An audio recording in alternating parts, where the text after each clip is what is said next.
Un mot pour dire que nous n'oublions pas Madeleine Chapsal, qui est marraine du salon et qui ne peut pas venir aujourd'hui, mais nous pensons bien à elle. Je ne pourrais pas couper ce ruban d'inauguration sans évoquer un court instant David Servan-Schreiber et Bernard Giraudot, qui vont nous manquer.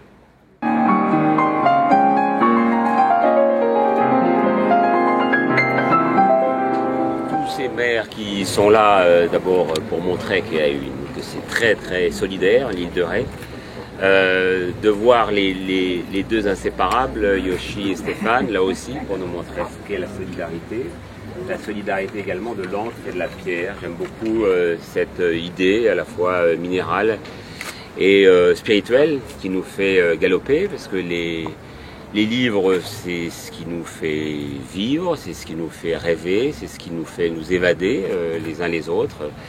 Grâce à des livres, j'ai pu apprendre, m'instruire, mais j'ai surtout pu rêver. Et je suis heureux à chaque fois que je vois un lecteur qui repart avec un livre et puis qui a l'impression de partir avec une part de bonheur ou une part d'inaccessible.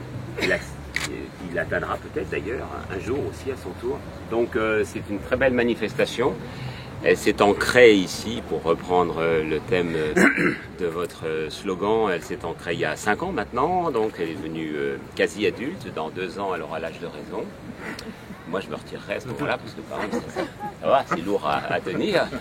Je pense beaucoup à Madeleine et à sa grande peine, en effet, parce que David a été notre chouchou, ça a été d'ailleurs un des parrains d'une des éditions, tout comme Bernard Giraudot. Les deux étaient des amis extrêmement proches.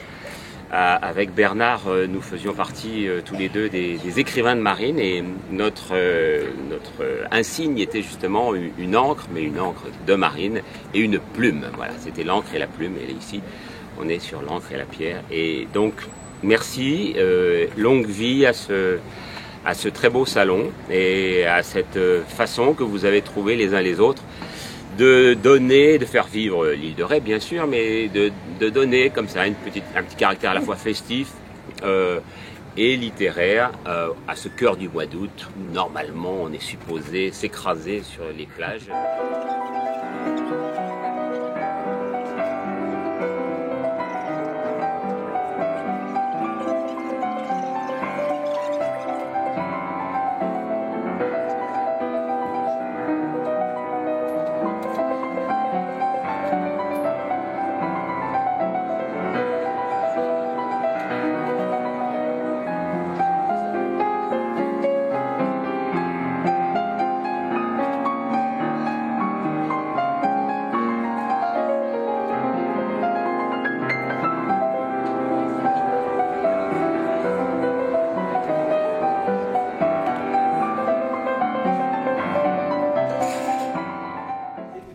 La langue des signes, voilà, c'est une option au bac, ça brille, mais derrière, vous voyez, hein, ce qu'on met, c'est un peu une salade hein, quand même. Basique mais essentiel. En particulier Christian Saint-Étienne, avant tout le monde, puisque c'était en 2009, écrit un bouquin qui vient de réactualiser sur la fin de l'euro. Michel Godet, qui est le prophète de l'optimisme dans ce pays, lui a écrit quand même, au milieu de nos malheurs, des bonnes nouvelles des conspirations du futur. Est-ce que c'est une crise grave ou moyennement grave ou catastrophique? La réponse sera moins simple que la question, ça dépend de quoi on parle.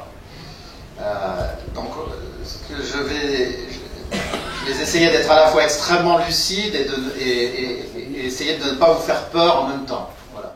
Je vous ai dit 8500 hectares. À la veille du phylloxéra, il y avait 5120 hectares de vignes. La terre nourrit les hommes et que nous vivons que de la terre.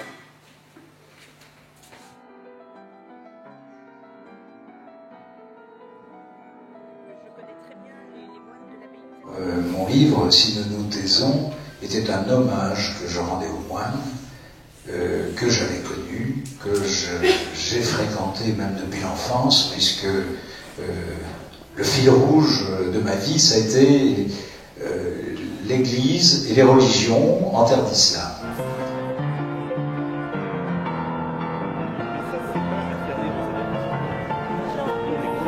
Alors j'ai pas pris dans l'ordre. François Drajon, vous êtes avocat et bâtonnier à Rochelle. Vous êtes spécialisé. Alors, pas dans l'erreur judiciaire. Pas dans l'erreur judiciaire. À être normal.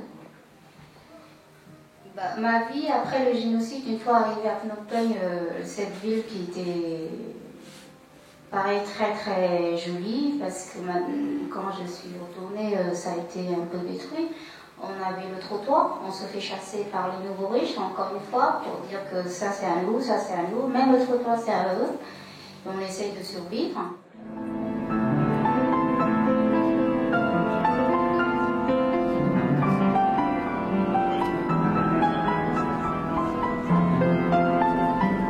Moi, je ne dirais pas que la vie des femmes, que le féminisme est lié à la politique, je dirais qu'il est politique et qu'il est même le plus fondamental des mouvements politiques, mais que disant ça, je ne me reconnais moi aujourd'hui dans aucun parti politique, même si certains sont quand même un peu moins craignos que d'autres. Tous les deux, on allait saluer la main de mon conseiller d'éducation en lui disant « Bonjour monsieur le proviseur ». Oui. Je suis partie avec des députés parce qu'on aimait bien, je l'ai dit, on est quelques femmes pour montrer qu'on n'était pas trop machistes, quoi. Donc j'ai beaucoup voyagé. Et on disait « Ah, vous c'est par là-bas, vous êtes la petite amie ?» Non, je disais « Je suis députée comme les autres. » Et certains avaient vite sur leur billet, et pas moi, parce que normalement je ne pouvais être que...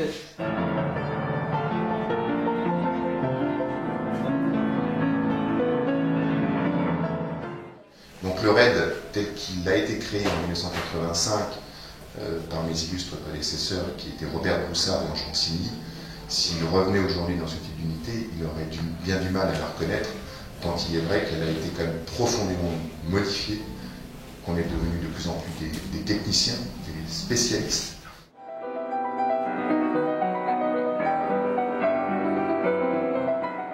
Pas forcément des romans historiques, puisqu'encore une fois je ne suis pas égyptologue, même si évidemment la culture antique ne m'est pas inconnue et ne me laisse pas indifférent, mais ce sont des romans qui se passent aujourd'hui, qui parlent aussi de l'Égypte d'aujourd'hui.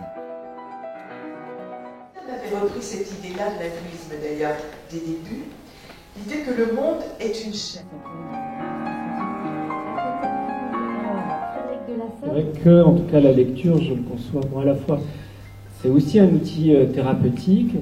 C'est vrai que les difficultés à lire, les difficultés, bon, évidemment, d'apprentissage, mais même pour des adolescents qui pourraient lire avec facilité, la difficulté à trouver le temps de lire, à accepter de le prendre, ça peut traduire aussi des difficultés psychologiques, en effet.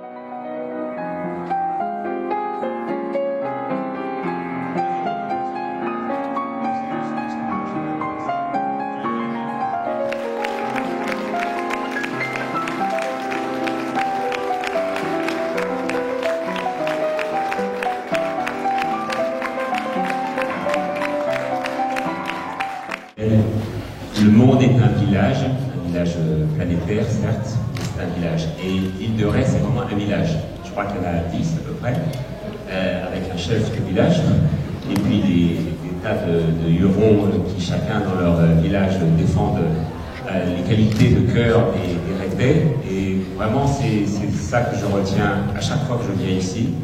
C'est ce cœur immense que vous avez, vous le montrez à travers ces dizaines de bénévoles qui vous aident. Des très belles activités pour l'île de Ré, et merci à tous d'être venus aujourd'hui, parce que c'est vous qui en faites la réussite. Merci encore, merci à l'année prochaine.